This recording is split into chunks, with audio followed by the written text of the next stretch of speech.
The storm slammed shut like a door.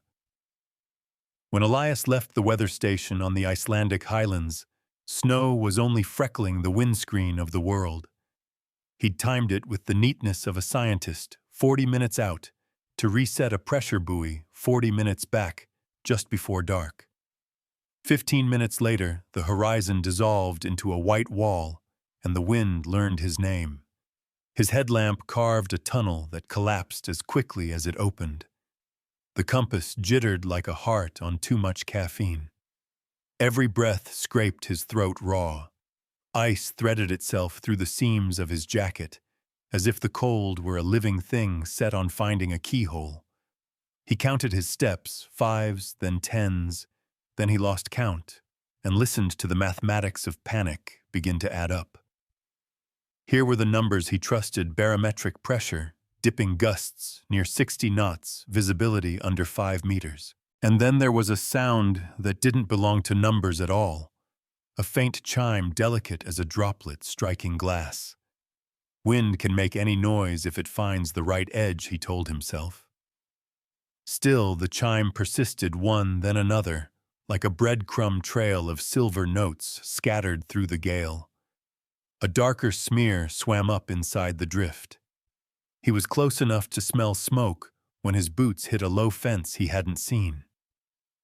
A roofline rose out of the white. A door materialized low and plank thick. Elias hammered on it with clumsy gloves, and for a breath the storm held itself very still as if listening. The door opened. Firelight poured out thick as honey. A small, steady hand caught his sleeve and pulled. "Sit," said a voice that was clear and slightly roughened by the wind. He sat hard on a wooden bench. The room smelled of sheep's wool peat and something bright juniper. A small hearth held a curling, attentive flame. Blackened pans hung from iron hooks. The window was not glass, but treated skin glowing like a pale coin. On a peg above the door hung a silver bell with world engravings no bigger than his thumb. The young woman, he corrected, though something in her presence felt older, poured soup into a clay bowl and pressed its heat into his hands. He didn't mean to stare at the object on her wrist until it chimed. A tiny silver bell tied to a leather cord brushed her skin when she moved. "My name's Artis," she said, as if they'd just met at a quiet party rather than in the throat of a storm. "You've come from the outer side." "Elias," he managed. "From the station, I got turned around." "The outer side," she repeated, tasting the phrase. "From beyond the wind." He almost smiled. "Sure. Beyond the wind." And this place, he asked after the first honest swallow of warmth in an hour lit him up from tongue to chest. "Frosthavn," she said, and the word was so plain he realized it must be special. "Where the storm rests." Elias glanced around again. The room looked lifted whole from a museum of 18th century life, and yet nothing about it felt theatrical. The iron, the wood, the woven wool all bore the patina of long use. He tried his phone on reflex. No signal. He knew better than to expect otherwise, but habit is stronger than knowledge in bad weather. "I should radio the station," he said. "They'll start a search." "Tonight, the wind will eat footprints," Artis replied. "In the morning, we'll walk you to the edge if the outer side opens." "Thank you." His eyes snagged once more on the bell at her wrist. That little bell, what's it for?" She tipped it with a fingertip. A faint chime fell into the room and seemed to settle on the hearth like ash. "To remember the way home." He didn't push. Or rather, he told himself not to, and then felt the question bloom anyway. Home to where the storm combed the walls with icy nails. The fire answered in soft crackles. Artis refilled his bowl, then moved about the room, with the swift, unshowy competence of someone who has done these tasks since before she knew. They were tasks banking the fire, checking a pot, listening to the wind, the way a doctor listens to a pulse. Sleep, she said after a while, nodding toward a low bed piled with skins. Tomorrow is a kinder day. She drew a curtain. The room shrank to a pocket of warmth.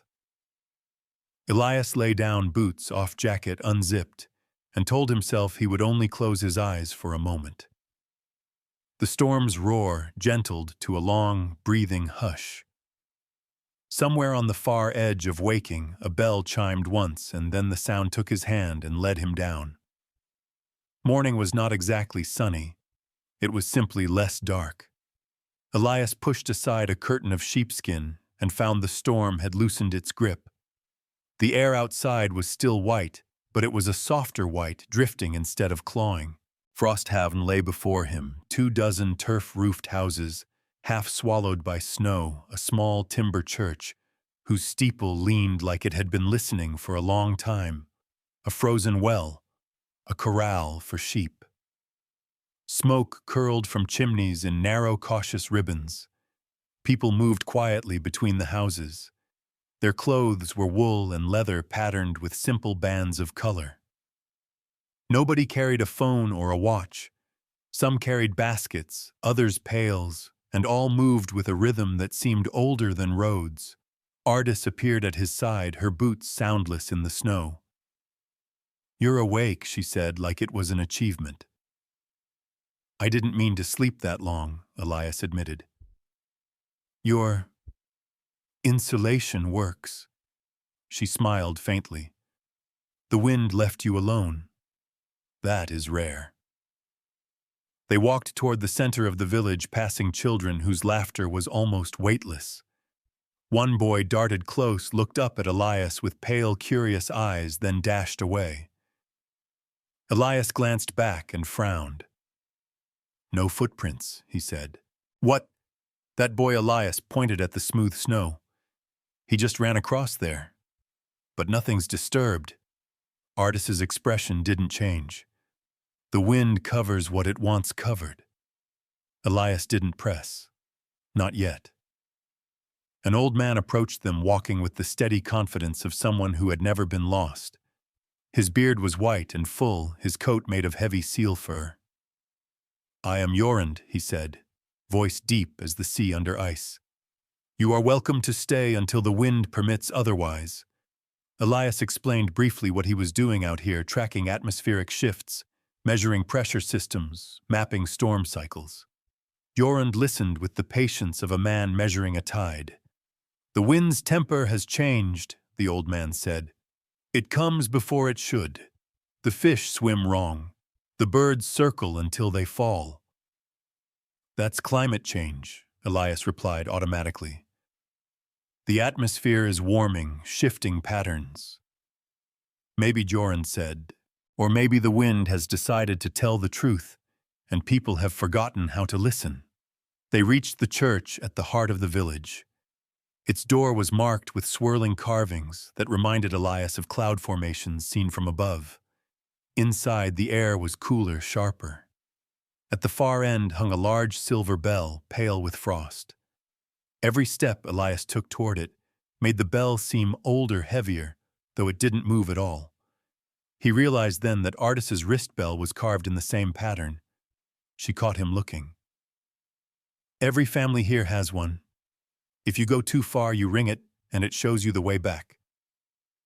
"How?" he asked. Ardis tilted her head like she wasn't sure if she should answer. Then she smiled. Only someone who's been lost would believe the answer. Elias almost laughed, but something about her tone made it die in his throat. That afternoon, Ardis took Elias on a slow circuit of the village. They passed a smokehouse where fish hung like silver knives, a shed stacked with peat blocks, and a communal loom draped with half-finished wool. Everywhere they went, people nodded politely, but spoke little. "Everyone seems quiet," Elias remarked. "They're listening," Ardis said. "To what?" "To see if the wind is knocking." Elias smiled faintly. In the city, people only listen for their phones. Artis turned to face him. And do those calls tell you where home is? He didn't answer. Near the village edge, the snow deepened into drifts. The landscape beyond was blank without horizon. Elias looked at it and felt an odd pressure in his chest, the way one might feel staring into deep water. Artis slipped the bell from her wrist and held it in her palm. "Watch," she said, and gave it a delicate shake. The chime was so soft he barely heard it, but the air shifted just enough that Elias's skin prickled. Out in the white, a faint trail seemed to appear, not made of footprints, but of some other texture of snow, a narrow ribbon leading into the nothingness. "That's—" he squinted. "That's not possible." "It doesn't show you where to go," Artis said. "It shows you where you came from." Elias stared at her. "So, a path backward." "A path home," she corrected, "though the two are not always the same." Before he could ask more, she tied the bell back onto her wrist, and the trail dissolved. The horizon returned to its blank, impenetrable state. They walked back toward the center of Frosthavn. The houses seemed closer now, almost leaning in. Somewhere a child's bell chimed twice, answered by another chime across the street. Elias realized he was hearing an entire language he didn't understand, light metallic notes traded back and forth, as ordinary to these people as a wave of the hand. That evening, over a supper of root stew, Jorund sat at the long table and spoke without preamble. "We will not be awake for long," he said. Elias blinked. "What do you mean, awake?"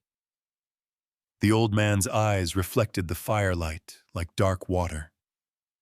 "Our village sleeps most of the time. We wake only when the world changes." Elias almost laughed. "Changes, you mean seasons," No Jorund said. "I mean when it changes so much that the wind itself comes to warn us." Across the table, Artis's bell chimed once. She was watching Elias, and her expression made him forget the taste of the stew entirely. Later that night, Artis brought Elias to the common hall. The villagers gathered in a loose circle around the hearth, their faces lit by the restless dance of flame. Above them, smoke drifted toward a vent in the ceiling, curling as if it carried words. Jorund began to speak in a measured, almost ceremonial tone. "Long ago," he said, "when the ice was whole and the seasons steady, Frosthavn was like any other settlement. We fished, we wove, we traded with the outer lands. But one winter, the wind changed. It did not howl, it rang. Beneath the ice, we heard the earth's skin tremble like metal, struck by an invisible hand." Elias felt the hair on his arms rise. "Our elders knew the sign," Jorund continued. "It meant the great balance was breaking. And so we did what our ancestors had done before us. We rang the church bell to match the earth's tone. We let it guide us into a long, cold sleep.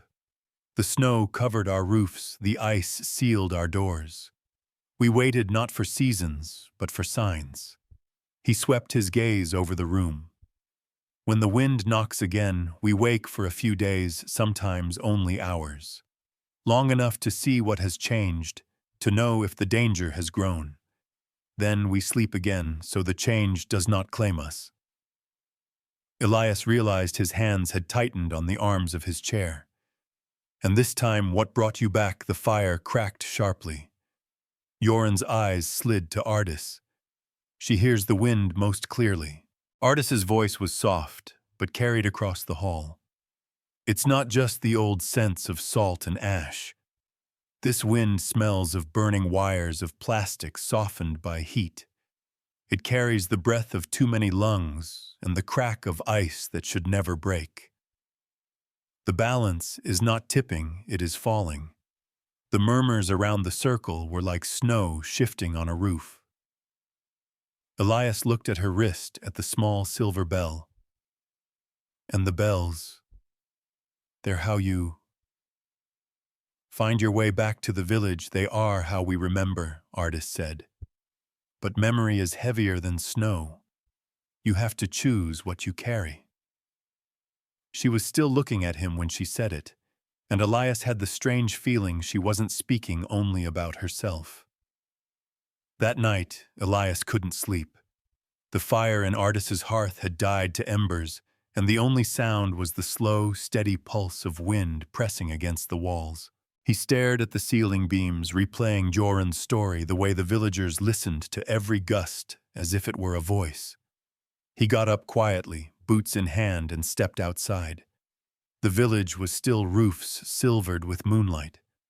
Frost made the air almost crystalline. Each breath felt like breaking something delicate. Artis was there, sitting on the steps of her house, her coat pulled tight. She didn't look surprised to see him. "Can't sleep?" she asked. "Too much to think about," he said. "I've been studying weather patterns my whole life, but this—" He shook his head. "If what Joran says is true, your village has been asleep for decades at a time." "Sometimes longer," she said. "We are not bound to your calendars." Elias studied her profile in the dim light. "And when you wake, you just look around, then go back under." "We look for the turning points," Artis said. "The moments when the world is about to change so much, the old paths won't lead home anymore." She slipped the bell from her wrist and placed it in his palm. It was cold, heavier than it looked. "Every keeper has one," she said. "And sometimes the bell must leave the village." He looked down at it. "Why to carry its sound beyond the wind?" she said simply. "If it's rung in the right place, the sound travels in ways your science might understand, wires, waves, the net you've cast over the world. People might not hear it with their ears, but they will feel it." Elias closed his fingers around the bell. "And if I take it, you'll have to give something in return," she said. "The bell only leaves for a fair trade." "What kind of trade?" Her gaze held his. "Time." He almost laughed, but her face was entirely serious. "How much time?" he asked. "As much as the bell decides to take." They sat there for a long moment, the cold biting through his coat. In his palm, the bell seemed to hum faintly, like it was already thinking about the bargain. At dawn, Artis led Elias through the snow toward the church. Frost glazed the carved swirls on its wooden door, each line catching the weak sunlight like a silver thread. Inside, the air was sharper, cleaner, almost metallic. The great silver bell hung in the rafters, coated in a skin of frost so fine it seemed to breathe. Artis walked to the base of the bell and placed her hand against its curve. "Listen," she murmured. At first Elias heard nothing, then deep in the metal a tone surfaced low and resonant, as if the bell itself had a heartbeat. She reached up her fingers, brushing a spot where the frost was thinner, and with a small twist she removed a fragment, a wafer-thin sliver of the bell no bigger than a coin. The sound shifted, the deep tone faltering for a moment, before settling again. "This piece," she said, holding it out to him, "wants to leave.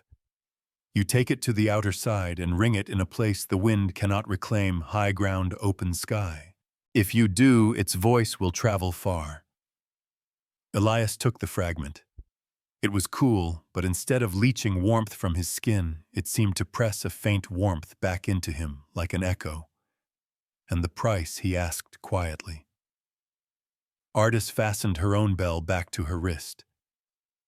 "The bell decides what it takes. It might be a year. It might be a decade.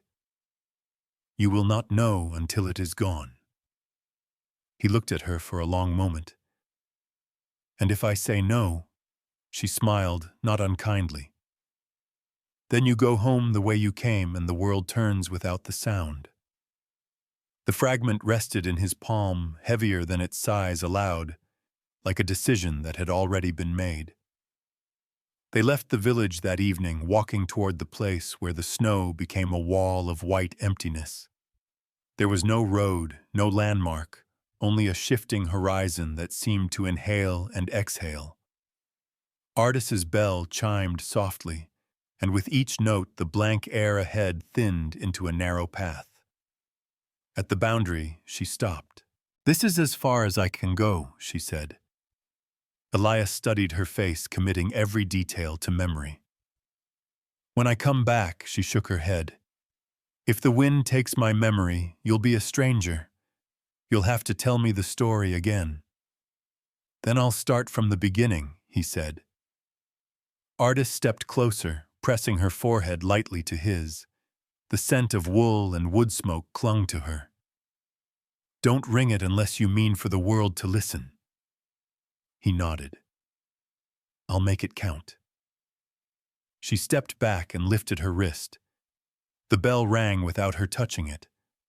The path opened wider, a clean corridor through the storm. Elias took a breath, tightened his grip on the fragment, and walked forward until the white swallowed everything.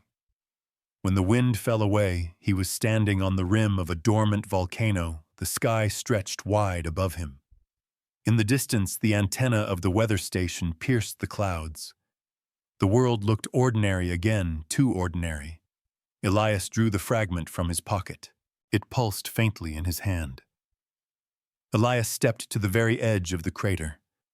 Below, the dark stone curved inward, like the bowl of a giant, dusted with snow. Above the sky was a pale sheet, clouds moving in slow, deliberate layers. He took off his gloves. The cold bit immediately, but he wanted to feel the metal. The fragment lay in his palm like a living thing, cool but not dead. He closed his fingers around it, breathed once, and let the sound form in his mind before it existed in the air. Then he struck it lightly against the heel of his hand. The chime was small. Human ears might have dismissed it.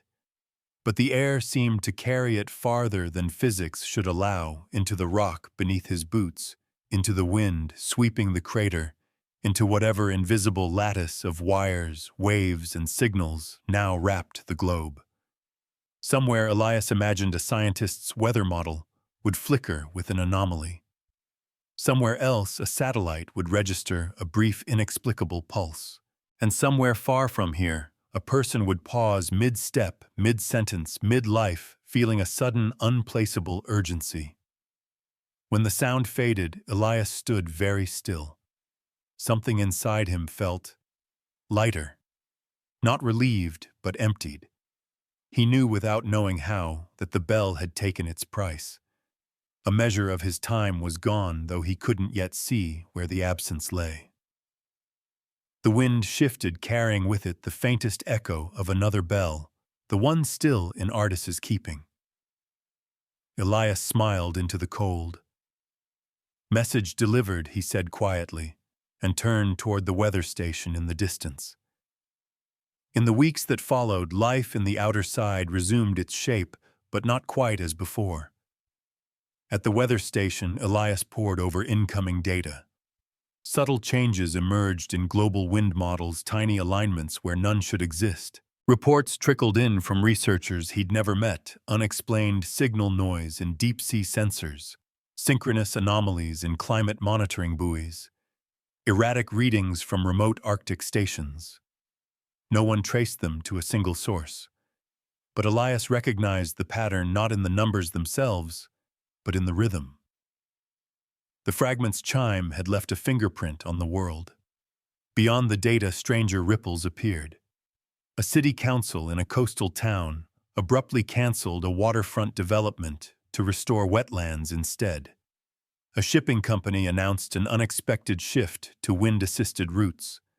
A group of engineers in Japan adjusted their turbine designs after a hunch about airflow. In interviews, they all spoke of a feeling, a quiet but insistent pull to act now, not later. Elias kept working, though he found himself forgetting small things where he'd left his notebook, the name of a colleague he'd known for years. It was never much at once, just enough to make him pause and know this was the bell's price, collecting itself piece by piece. Late one evening, when the station was empty, he opened the drawer where he'd kept the small silver bell Artis had given him. Its surface caught the light like a drop of frozen moon. He held it up, gave it a gentle shake. The chime that answered was faint, but it didn't fade. Instead, it unfurled in his mind into a path, not on the snow, but in memory, leading him back toward a turf-roofed village where the storm rests, and to the girl who might not remember his name. The following winter, Elias took leave from the station. He packed light, just enough to cross the highlands safely, and set out when the forecasts warned of a storm walling off the plateau. The sky darkened as he climbed, the wind sharpening into a familiar, insistent voice. At the rift where snow met nothingness, he lifted Artis's bell and rang it once. A thin corridor opened through the storm, a ribbon of still air leading into white. He followed it, heart pounding with something more than cold. Frosthavn emerged slowly, as if rising through water. First the rooflines, then the narrow windows glowing faintly, then the figure waiting at the edge of the village. Artis. She stood with her hands in her coat sleeves, her gaze steady. When he stopped a few paces away, she tilted her head. "You're the one who got lost," she said. Her voice held no recognition. Elias smiled, though it hurt. "Elias." She gave the polite half-smile of greeting a stranger. "I'm Artis." They walked together to her house. Inside, the fire snapped and spat like it remembered him even if she didn't. He told her the story, from the storm to the bell fragment to the ringing on the crater's rim. She listened intently, her eyes never leaving his face. When he finished, she was silent for a long moment. Then she reached for her wrist, found it bare, and frowned faintly. "I feel like I should have a bell," she murmured. "You did," Elias said softly. He took the small silver bell from his pocket and placed it in her hand. Artis closed her fingers around it. A single tear welled and did not fall. "I hear someone," she whispered. "Someone who promised to start from the beginning." Elias nodded. "That was me." She looked up at him, uncertain but not unwilling. "Then tell it again." And he did, starting with the moment the storm slammed shut like a door. Elias stayed 3 days in Frosthavn. Each morning he walked the snow-lined paths with Artis, pointing out the places he'd remembered where the boy had left no footprints, where the trail had vanished when her bell stilled. She listened, her brow furrowed, as if the words were tugging on something half-buried. By the second evening, she began to remember fragments: the warmth of soup after the storm, the carving of cloud-like swirls on the church door, the sound of a chime in the deep of night. They came to her not as images, but as sensations, scents, textures, rhythms in the wind. On the third morning, she met him with a quiet urgency. "The wind says it will close the way soon," she told him. "If you want to leave, it must be now." Elias hesitated. "And if I stay?" Her expression softened. "Then you'll be here until it calls us awake again. And that could be a long time." They walked together to the village edge. The snow beyond was shifting, the white wall drawing closer. Elias could feel the fragment-shaped absence in himself, the time he'd traded still working its slow claim. Artis pressed the small bell into his palm. "Keep it," she said. "The path between us is easier to find if we both carry the sound." He closed his fingers around it.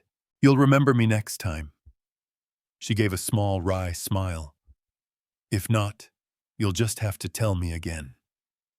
The wind began to roar, impatient. Elias stepped onto the forming path, each chime of the bell in his hand, holding it open a little longer.